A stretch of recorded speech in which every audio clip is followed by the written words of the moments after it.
नमस्कार, मैं कुमारी श्रेया। शिक्षा की बात हर शनिवार कार्यक्रम के इस नए अंक में आप सभी शिक्षा प्रेमियों का हार्दिक स्वागत है, सादर अभिनंदन है। पिछले अंक की तरह इस अंक में भी आप सभी शिक्षकों के द्वारा पूछे गए सवालों के जवाब के साथ हमारे बीच उपस्थित हैं शिक्षा विभाग के अपर मुख्य सचिव doctor S Siddharth sir. Sir, बहुत बहुत स्वागत है आपका शिक्षा की बात हर शनिवार के इस नए अंक में। सर, आज का जो सबसे पहला सवाल है वो ट्रांसफर के संबंध में है। कहते हैं ट्रांसफर के संबंध में कुछ अपडेट देना चाहेंगे। देखिए, जैसे कि आपको पहले मैंने पिछली बार भी बताया कि 1,30,000 टीचर्स का ट्रांसफ़र हम लोगों ने जिले सब आवंटन किए गए थे और साथ ही साथ उनका स्कूल आवंटन की प्रक्रिया सभी जिलों में शुरू हो गई है। सभी डीओज़ ने अपना काम शुरू कर दिया है। हम लोग एवरीडे रिव्यू करते हैं और हम लोग उम्मीद करते हैं कि करीब जून 20 तक सभी शिक्षकों के इनबॉक्स में उनके नए स्कूल का आवंटन आ जाएगा और ताकि वे समय पे नए स्कूल में अपना योगदान दे सकें। हम लोगों ने दो चीज़ ज़रूर कहा है। एक तो है कि जैसे ही योगदान वो दूसरे स्कूल में देंगे, जिस भी तिथि को 30 जून से पहले, वे अपने पुराने स्कूल से स्वतः विरमित हो जाएंगे। उनको अलग से विरमिति लेने की ज़रूरत नहीं है। ई शिक्षा को ऑटोमेटिकली उनको विरमित कर देगा। और दूसरा ये था कि हम लोगों ने यह भी सभी को कहा कि आप लोग डीओ के कार्यालय में चक्कर नहीं लगाएं, क्योंकि पूरी गोपनीय और पारदर्शिता से स्कूल का आवंटन किया जा रहा है और आपको वैसे भी पता नहीं चलेगा कि आपका कौन सा जो रिकॉर्ड है और कौन सा पोस्टिंग ऑर्डर है वो आपको वैसे भी पता नहीं चलेगा। इसलिए आप थोड़ा धैर्य रखिए और 20 तारीख को जब अपने इनबॉक्स में देख लीजिएगा और साथ ही साथ नए स्कूल में अपना योगदान दें। तो ये हम लोगों ने ऑलरेडी कहा है। और ट्रांसफ़र पोस्टिंग में ज़्यादा चिंता मत करिए। आप लोग अपना छुट्टी मनाइए, अपने छुट्टी पे जाइए, छुट्टी मनाइए और अपने परिवार के साथ समय बिताइए। सर, अगला जो प्रश्न है वो ये है कि बच्चे छुट्टियों में क्या करेंगे? देखिए, इस बार हम लोगों ने छुट्टियां दी हैं और समय पे छुट्टियां अभी आ गई हैं और अगला सप्ताह से सब लोग छुट्टी पे रहेंगे। बच्चे दो चीज़ें कर सकते हैं, या तो अपने माता पिता के साथ विभिन्न स्थान घूम सकते हैं, और जो गांव में बैठे हैं, जो गांव में ही रह गए, उनके लिए हम लोग समर कैंप चला रहे हैं। और समर कैंप में विशेषकर जो क्लास 5 और क्लास 6 के जो बच्चे हैं उनके लिए समर कैंप है और इसमें मैथमेटिक्स, गणित, टीएलएम जैसी गतिविधियां हम लोग उस गांव में हम लोग कराएंगे। तो जो बच्चे घूमने जा रहे हैं अच्छी तरह घूमें और जो बाकी बच्चे बच गए हैं वे समर कैंप में भाग लें और अपना गणित और टीएलएम के माध्यम से मतलब शिक्षा विद जॉय, मतलब खुशी खुशी अपना कोई ले। दूसरा है कि हम लोगों ने, आपको जानकारी होगा, हम लोगों ने होमवर्क भी सभी कक्षाओं के लिए वेबसाइट में डाला है और सभी स्कूल के जो टीचर्स हैं वो डाउनलोड करके बच्चों को अपना होमवर्क लिखवाएंगे। तो जब भी आपको समय मिले तो बच्चे अपना होमवर्क करें और अभिभावक से अनुरोध है कि वे बच्चों को अपना होमवर्क करने में मदद करेंगे। सर, एक शिक्षिका हैं प्रियदर्शिनी नवादा से, कहती हैं छात्रों को गर्मियों की छुट्टी में दिए गए गृह कार्य को लेकर क्या विभाग द्वारा कोई अभिभावकों के लिए वीडियो या ऑडियो संदेश या व्हाट्सएप मैसेजिंग सामग्री साझा की जाएगी जिससे वे सही ढंग से मार्गदर्शन कर सकें? देखिए, हम लोगों ने चिट्ठी दी है और ऐसा कोई हम लोग वीडियो मैसेजेस नहीं देंगे। मेरा इतना ही है कि जो अभिभावक हैं, क्योंकि अब 24 घंटे बच्चों के साथ अभिभावक रह पाएंगे, तो एक पढ़ाने की आदत उनको पड़ी होनी चाहिए, मतलब बच्चों को। और हम लोगों ने जो चिट्ठी में लिखा है कि अगर घर पे हैं तो एक पढ़ने का स्थान वो निर्धारित करेंगे जहाँ पर बच्चे बैठ के पढ़ेंगे, या तो टेबल चेयर या चटाई पे, और एक वातावरण उस प्रकार का घर पे बनाएंगे जहाँ पे बच्चे एक कोने में बैठ के पढ़ें। थोड़ा पोस्टर्स लगाएं, गणित के पोस्टर्स लगाएं और चार्ट पेपर लगाएं, ये सब थोड़ा वातावरण बने। तो जो बच्चे घर पे हैं, हम चाहते हैं कि एक पढ़ने की ललक माता पिताओं के साथ बैठ के हो उसकी, और ये लर्निंग प्रोसेस जो है उसको और रुचिकर बनाने की कोशिश करें, ताकि जब वे स्कूल में बाद में आएँ तो एक पढ़ने की ललक उसमें हो और एक पढ़ने की आदत हो, और बच्चे खेलें कूदें। मतलब छुट्टी का समय है, बरसात भी आई गई है, तो बच्चे अपना खुशी मनाएंगे, और जो बच्चे माता पिताओं के साथ घूमने गए हैं तो अपने जहाँ जहाँ स्थल गए हैं वहाँ पे लर्न करेंगे और सीखेंगे। हम लोगों ने होमवर्क भी इसी प्रकार दिया है कि जब आप बाहर जाएंगे तो किस प्रकार के गतिविधि और किस प्रकार की चीज़ें ऑब्ज़र्व करेंगे, और उसका आप रूपरेखा अपने होमवर्क में लिखेंगे। तो जब लौटेंगे तो आपका होमवर्क टीचर देखेंगे, चेक करेंगे, और आपने क्या आनंद और क्या आपने खेल कूद किया है इसके बारे में पूछेंगे। तो ये खुशी का माहौल होना चाहिए माता पिताओं के साथ, टीचर्स के साथ, अब बच्चों के साथ, कि वे छुट्टी मनाएं। सर अगला प्रश्न है कि नमस्कार सर मैं एक डाइट व्याख्याता हूँ। सर हम लोगों की छुट्टी से संबंधित अक्सर अलग अलग आदेश निकाले जाते हैं, और उस आदेश के तहत हम लोगों को आर्थिक, शारीरिक के साथ साथ पारिवारिक समस्याओं का सामना करना पड़ रहा है। जैसे 3 दिन से अधिक की छुट्टी प्राचार्य स्तर से नहीं बल्कि निदेशक महोदय के स्तर से होगी। सर हम लोग मानसिक उत्पीड़न से गुजर रहे हैं, कृपया समाधान करने की कृपा करें। देखिए, अभी कुछ ही दिन पहले जो SCERT के डायरेक्टर ने पूछा कि सर स्कूलों में तो बंद है, क्या हम लोग ट्रेनिंग समर वेकेशन में कराएं नहीं कराएं। तो मैंने उनसे स्पष्ट कहा कि जब सब स्कूल बंद हैं, सब टीचर्स बाहर हैं, तो आप किस चीज़ का ट्रेनिंग कराएंगे।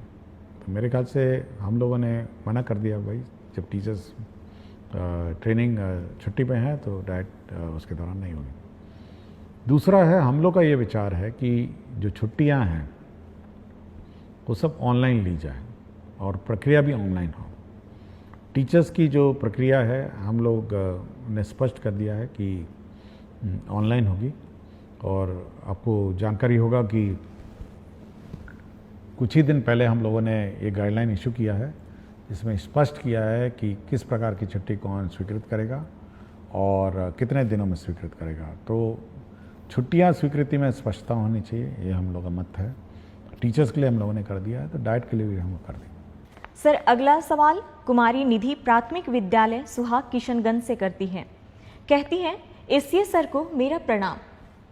महोदय, मेरे विद्यालय में शून्य निवेश पर एक निपुण बाल मंच कोना बनाया गया है, जिसमें बच्चे अपने मन की करते हैं और अपने द्वारा लिखी हुई कविताएं, कहानियां, अपने द्वारा हस्त निर्मित वस्तुएं और जो भी उन्हें मन करता है वह वहां पर बनाकर प्रदर्शित करते हैं। क्या ऐसा निपुण बाल मंच कोना हर विद्यालय के लिए तैयार किया जा सकता है? महोदय, यह बच्चों के लिए काफी रोचक, उत्साहवर्धक और रचनात्मक रहेगा। धन्यवाद। देखिए, मैं इस निपुण बाल मंच को देखना चाहूँगा, क्योंकि अब तो छुट्टियाँ हैं, तो जब भी खुलेगी तो मैं ज़रूर इस निपुण बाल मंच को देखना चाहूँगा। और मेरा अपना मानना है कि जो बच्चे अपने स्वतंत्र और स्वच्छ भाव से जब कोई भी चीज़ की रचना करते हैं तो वह उत्कृष्ट होती है, और अपने जो भावनाओं का जो प्रकटीकरण है वो मतलब बिल्कुल स्वतंत्र रूप में जब करते हैं तो बिल्कुल उच्च कोटि का होता है। तो सभी स्कूलों को यह उम्मीद और कोशिश होनी चाहिए कि बच्चों की जो भावनाएं हैं, बच्चों का जो हुनर है, उसको प्रकट करने का मौका देना चाहिए। और मैं ज़रूर इस विद्यालय में इस मंच को देखना चाहूँगा जब भी मुझे समय मिलेगा। सर अगला सवाल, मैं एक भुक्तभोगी डाइट व्याख्याता हूँ।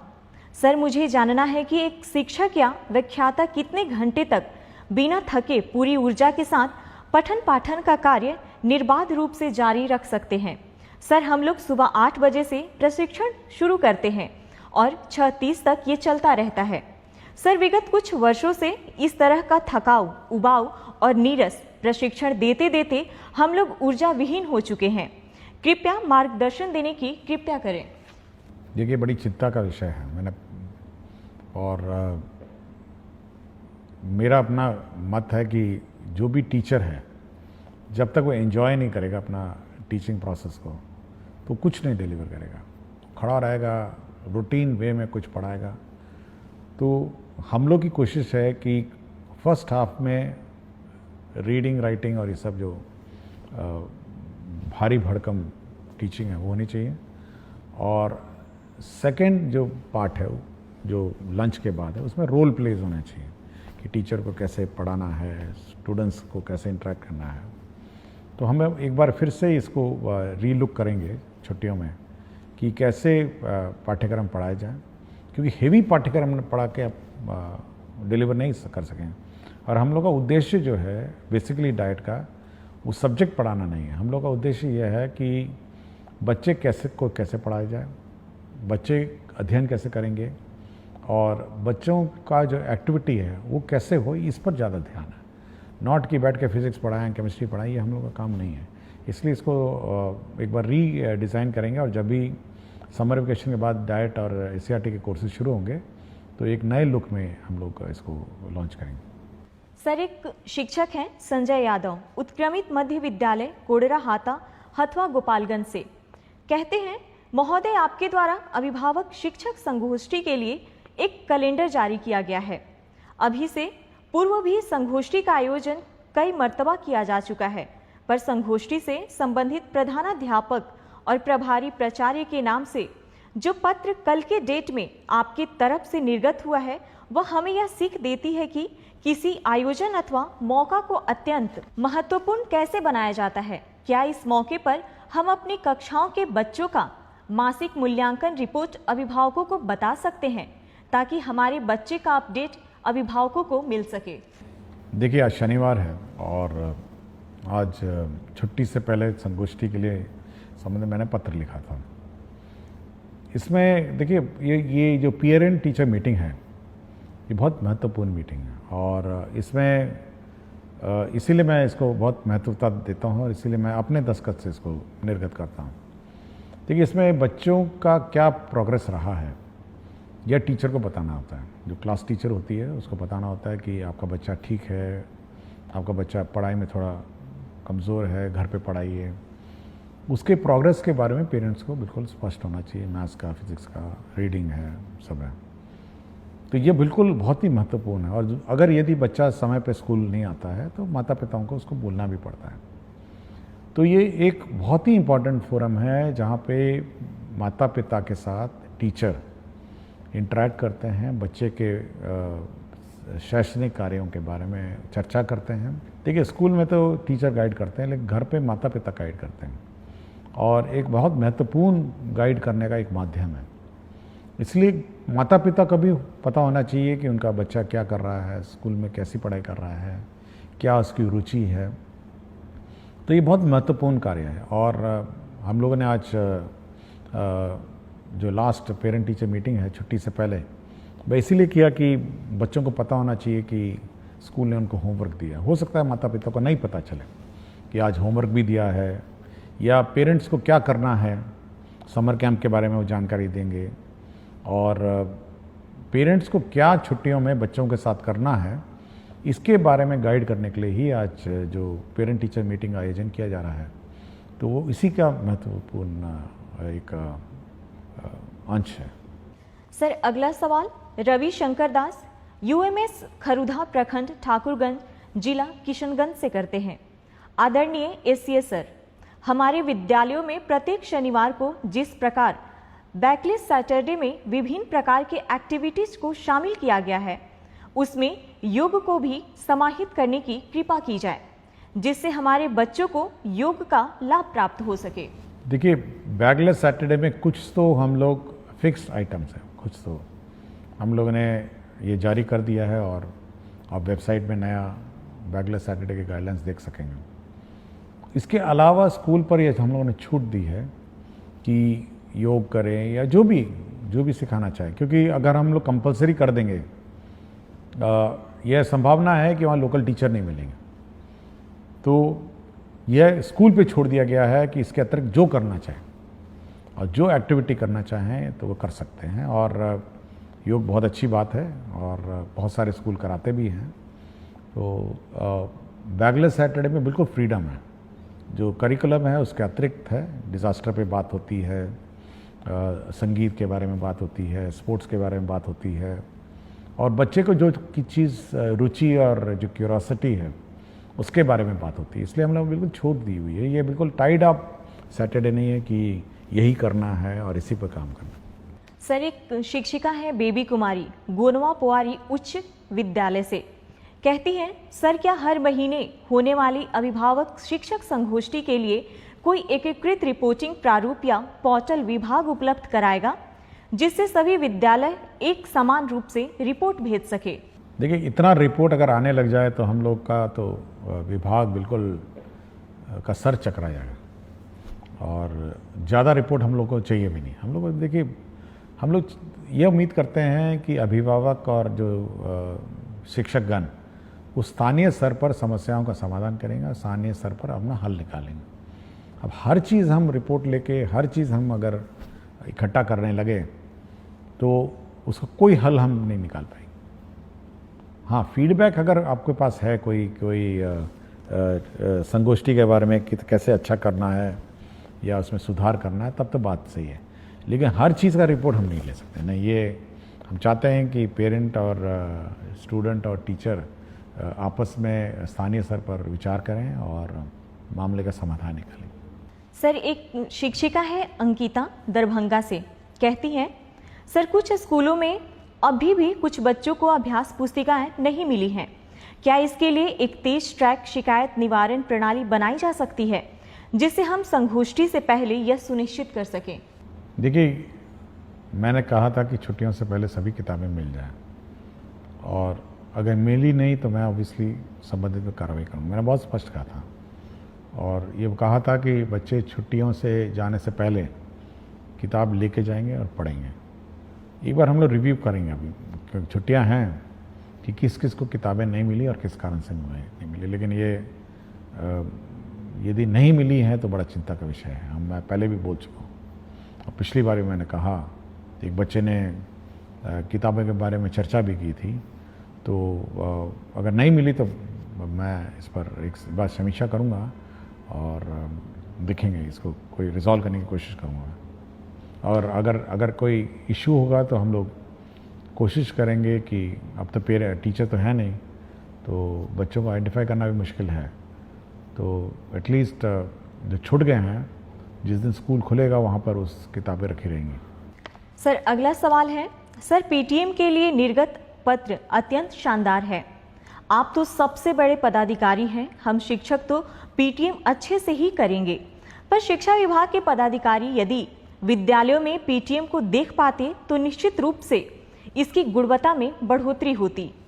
देखिए, पीटीएम के बारे में हम लोगों ने ज़रूर आंकड़े मांगे हैं कि कितने बच्चे आए थे, कितने माता पिता आए थे और क्या चर्चा हुई थी। तो एक गूगल शीट हम लोगों ने निदेशक के माध्यम से हम लोगों ने निर्गत किया है, तो उतना डेटा तो हम लोग को आ ही जाएगा कि कितने माता पिता पेटीएम आए थे और क्या हुआ था।